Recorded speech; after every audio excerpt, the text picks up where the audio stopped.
Xətai rayonu Lütfüzadə küçəsinin sakinləri səkilərin obyekt sahibləri tərəfindən zəbt olunmasından şikayətçidirlər. Bakı Plus Aza danışan sakinlər bildirir ki, sözgedən küçədə yolun hər iki tərəfi obyekt sahibləri tərəfindən zəbt edildiyindən piyadaların sərbəst hərəkəti üçün çətinlik yaranır.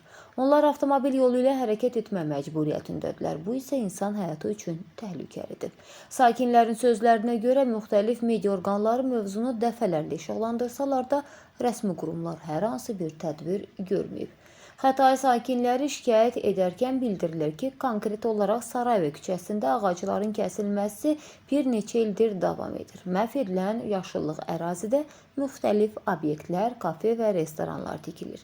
Bu barədə xəbərlər yayılmaqdadır. Sözgedən ərazidə bu yaxınlarda da ağaclar kəsilib yeni restoranın tikiləcəyi gözlənilir.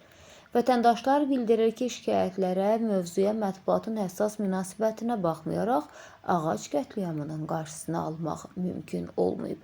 Qeyd edək ki, Xətai rayon İcra Hakimiyyətinin başçısı Rafiq Quliyevdir. Səsləndirilən iddialarla bağlı bütün maraqlı tərəflərin mövqeyini işıqlandırmağa hazırıq.